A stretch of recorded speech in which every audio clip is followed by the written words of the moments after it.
أصبحنا وأصبح الملك لله والحمد لله، لا إله إلا الله وحده لا شريك له، له الملك وله الحمد وهو على كل شيء قدير. ربي أسألك خير ما في هذا اليوم وخير ما بعده، وأعوذ بك من شر ما في هذا اليوم وشر ما بعده. ربي أعوذ بك من الكسل وسوء الكبر. ربي أعوذ بك من عذاب في النار وعذاب في القبر. اللهم أنت ربي لا إله إلا أنت. بسم الله، اللهم صل وسلم وبارك على سيدنا محمد وعلى آله وصحبه أجمعين. ازيكم؟ عاملين ايه؟ وحشتوني جدا جدا جدا. قلت بصراحة كده أعمل شوية روتين كده وأنظف الأوضة، بس أنا حبيت إن أنا أنظفها بقى من جوه قبل بره، يعني أنظف بقى الدواليب قبل ما أنظف السرير أو قبل ما أنظف الأرض كده. يعني بحب إني من فترة للتانية أطلع كل اللي في الدولاب وأرتب من أول وجديد، بحس إن كده منظم، يعني أحط الحاجة اللي قدامي اللي أنا بلبسها أكتر. طبعا مش كله ده بلبسه، ولكن لما يجولي كده اخوات جوزي أو أختي بيعوزوا، يعني ليهم لبس خاص كده مخصصاه من أول الجواز، وأنا مخصصة لهم شوية لبس لأخوات جوزي يعني، والأختي كمان، والأمي أو لو حماتي جات على كده فأحبت تاخد اليوم فبطلع لها شوية لبس كده. فشايلة دايما كل لبسي يعني للناس الغالية. فبعد كده بعد ما خلصت الدولاب ونضفته ولمعته وديته التلميعة اللي هي، طلعت بقى كل الروجات والبرفانات والحاجات اللي عندي اللي انا ما بستخدمهاش، وانا مش عارفة بصراحة ليه ما بستخدمش. انا من النوع ان انا ماليش في المكياجات، ماليش في برفانات معينة انا بتحسس منها، يعني لازم برفانات بماركة معينة. فانا اشتريت وقت جهازي، يعني ده لي يمكن 7 سنين يا بنات، اقسم بالله البرفانات دي ليها 7 سنين يعني عندي انا ما بستخدمهاش. يعني انتوا شايفين البرفانات هي نص، لكن انا ما استخدمتهاش، دي كل بقى من نجل لشقه لشقه، فبلاقيها ان هي ابتدت ان هي تجل او توجع او الكلام ده كله. ده غير البرفانات اللي طبعا اتكسرت. فقلت بقى ما بديهاش، اشوف اللي انا هستخدمه واللي انا مش هستخدمه بصراحه خلاص، يعني ان انا هديه لحد عزيز عليا، ولو الرجات او كده لا، ما ينفعش ان حد تاني يستخدمها، فبصراحه حرميها. فلكن قلت ان انا هركن في حاجات كده هشيلها، وفي حاجات اتفاجأت اصلا ان هي عندي، وفي حاجات يعني انا عندي الماسكارا يمكن عندي 4 انواع كلهم نشفوا من كتر ما انا ما بستخدمهمش. انا مش من النوع اللي انا ببقى قاعده في البيت بمكياج او بره البيت حتى ان انا بحط ميك اب خالص. انا بطلع بره البيت زي جوه البيت ما بحطش اي مكياجات او اي حاجه في وشي، غير لو اي كريم ترطيب وبس كده يعني. وده بحسه افضل، يعني البشرة كل ما بتريحيها كل ما بيبقى احلى. ليه بشتري المكياجات؟ عشان لما بحب ان انا اشتريها لما بيبقى عندي مناسبة، بسافر، فبقول لا انا الحاجات دي عندي، الحاجات دي مش عندي، الحاجات دي انا مستخدماها هستخدمها. كل شوية كل ما بشتري حاجة بفضل اقنع نفسي اقناع غير عادي ان انا هستخدم الحاجات دي، وكاد اجزم ان انا عارفة ان انا كذابة وان انا مش هستخدمهم اصلا، بس اللي هو اشتريهم. بعد كده حبيت بقى خلاص، قلت ارتبهم وامري لله، واشوف برضو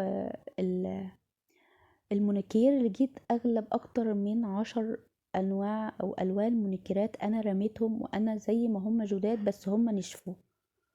هل ليهم بقى تصليح ولا لا، او ليهم اعادة تدوير؟ معرفش، بس انا رميتهم بصراحة. لقيت 2 3 كويسين فشلتهم على جنب. انا يعني مره واحده بطلت. انا كنت الاول مجنونه مونيكير يعني، بس لكن مكياجات لا، انا دايما بحب الحاجات الترطيب للوش. حبيت كده احط كل حاجه كده مكانها عشان اعرف انا كل حاجه ايه هستخدمها، او ان شاء الله هستخدمها، يعني هيجي يوم واستخدمها. وبعد كده نظفت الاوضه وديتها التنظيفه اللي هي بقى تغيير سرير. نظفت السرير ونظفت حطيت بقى دفاية تاني، وحطيت بقى رتبت بقى الأوضة بتاعتي كلها. نضفت أهم حاجة طبعا الشبابيك والبيبان يتلمعوا تلميعة اللي هي كل حاجة. ده ابني لازم يعاكس فيا، يعني لازم يشوف أنا بعمل ايه، وعشان يعني يعمل عكسي. شوف يا ماما أنا ماشية انتي يمين، خلاص أنا همشي شمال.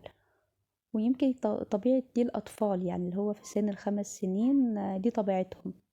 بيعند في اي حاجة وعايز اي حاجة يكتشفها. ربنا يحفظهم لينا يا رب. بعد كده حطيت بقى الفرش بتاعتي، وعايزه اقول لكم ان اغلب الفرش دي انتوا هتتفاجئوا ان انا عندي اولادي عندهم دايما الوان الميه دي، فدايما بطلعها لهم. اول ما تضيع منهم الفرش بروح اطلع لهم من الفرش اللي عندي، لان انا ما بستخدمهاش. فخلاص كده هتلاقوني ان انا بشيل الحافظه بتاعتي او بديل السجاد، ببتدي ان انا انفضها كده النفضه اللي هي، وبعد كده على طول هلمها وابتدي ان انا اكنس. وبعد ما اكنس هكون طبعا على طول على الجردل والمية السخنة طول الشتاء. انا بصراحة لو بالخرطوم طبعا مية ساقعة، لكن لو بالجردل خلاص دي مية سخنة، يعني مش هيبقى جردل ومية ساقعة يعني. ببتدي ان انا اكنس، وطبعا هتلاقوا فيه تراب لان انا ليا يمكن 4 ايام وانا تعبانة، كان دور كحة جامدة خالص. كنت دايما مقضيها العلاج بتاعي كان بينيمني، فما كنتش حتى الاكل كنا بنطلبه من بره. ببتدي ان انا اديها بالفرشة المتينة كده عشان ادعكها، وبعد كده على طول قلت امسحها، وبعد كده لمعتها بالشرشوبة، وبعد كده كمان نشفتها، لان بيبتدي عندنا من بعد العصر بيبتدي ان الجو ابتدى يسقع كده معانا يسقع. ببتدي ان انا ادعك كده شوية، الدعكة اللي هي، وطبعا ما ننساش كل ما نيجي ندعك نفتكر كل ذكرياتنا المؤلمة عشان ندعك كويس ونطلع كل اي حاجة كده فيها. هبتدي كده انشفها، وبعد ما انشفها برضو هسيبها تتهوى، وعلى طول هفرشها واقفلها كده، اقفل الشبابيك واقفل الاوضه عشان تتدفى، عشان خلاص ده كان خلاص يعني كانت الساعه 2، ومش بحب بعد الساعه 2 اعمل اي حاجه. عايزه اقول لكم ان انا كنت بنظف وامسح وكل حاجه وهي على اضاءه ان النور قاطع. هنا لله الحمد طبعا الاضاءه فرجت، النور جه، ففرشتها، قلت خلاص كده افرشها وخلاص كده تمام. وقفلت الشبابيك، وقفلت كمان، عملت الستارة، وخلاص كده كان لله الحمد الأوضة كانت خلصت وريحتها خطيرة. طبعا مع طنط فريدة اللي احنا بنرشها اديها كام بخة كده حلوة. بعد كده على طول حبيت كده، كان في الكرسي ده كنت نسيته حطيته في الآخر. بعد كده على طول هروح على المطبخ بتاعي عشان نبدأ نعمل فيه شوية الحاجات. عايزة اقول لكم ان اول ما حطيت البايركس مدور كده حطيته، هو بيتحط على النار المفروض مباشرة، دي مش اول مرة يعني، انا على طول بحطه على النار بستخدمه مرة واحدة على طول. لقيته ان ابتدى عمل بوم كده طرشق بطريقة رهيبة، خدت خضة بعمري. بس لله الحمد، خلوا بالكم وخلوا اولادكم بعيد من البوتاجاز. كان هنا لله الحمد كان جوزي بعتلي الخضار عشان لو في اي حاجة عايزة افرزها، ولو في حاجة ناقصة عشان الاكل اعمله. هنا ده بوريكم، ده اسمه نبج او نبج، انا معرفش انتوا بتسموه ايه. بيبقى زي شكل التفاحة الخضرة كده الصغنونة. في نبج عندنا احنا في الصعيد بيبقى صغنوني طعمه لذيذ، ده الجديد بقى، ده المستورد يعني. وده اول مرة تقريبا كنت اكله المستورد، حبيته خالص يعني. بقيت بغسل واكل انا واولادي. قلت هنا اغسل بقى الخضار.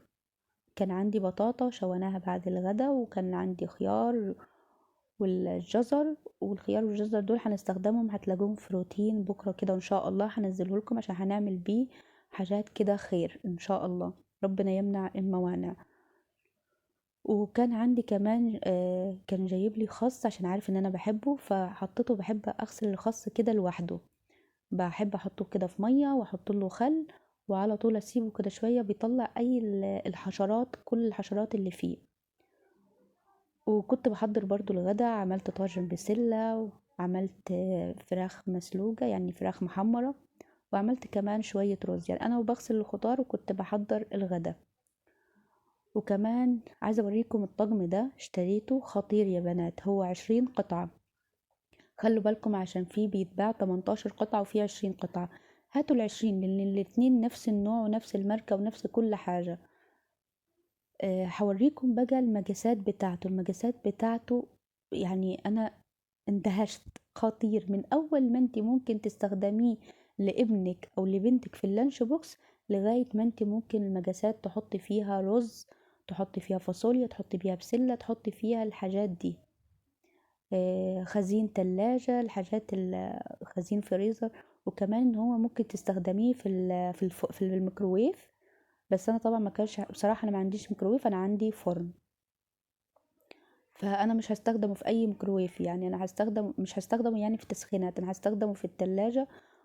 وهستخدمه كمان في البقوليات، ان انا اخزن فيه شوية فاصوليا، شوية لوبيا، الحاجات دي كلها هستخدمه بصراحة. قلت انا بحب دايما اشتري حاجات كده مخصصة لاول يوم رمضان، فقلت ان انا هستخدمه اول رمضان. وهوريكم الطقم كمان بعد ما كله كده فكيته، هوريهولكم كده ازاي شكله، حطيته على الرخامة، شكله خطير.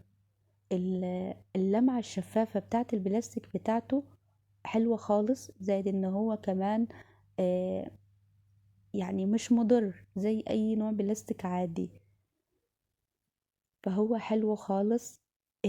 اي واحدة كانت مترددة ان هي تجيبه ولا لا، لا هاتوه، هاتوه، لانه فعلا يستاهل ان هو يتجاب، مجاساته حلوة خالص. يعني انت لو عندك معلقة رز فاضلة هتحطيه فيها، هتلاقي علبة تلاجة كده صغننة هتحطيه فيها، مش هيحيرك، مش هترمي اي حاجة بعد كده. شايفين؟ غير ان هو لما بيبقى في التلاجة او انت معاكي طقم تلاجة مرة واحدة لون واحد، ده اريح كتير للون. هنا كنت جبت رنجة او رنجة وعملتها، انا كنت هاكلها وهم الاولاد هياكلوا حاجة تاني.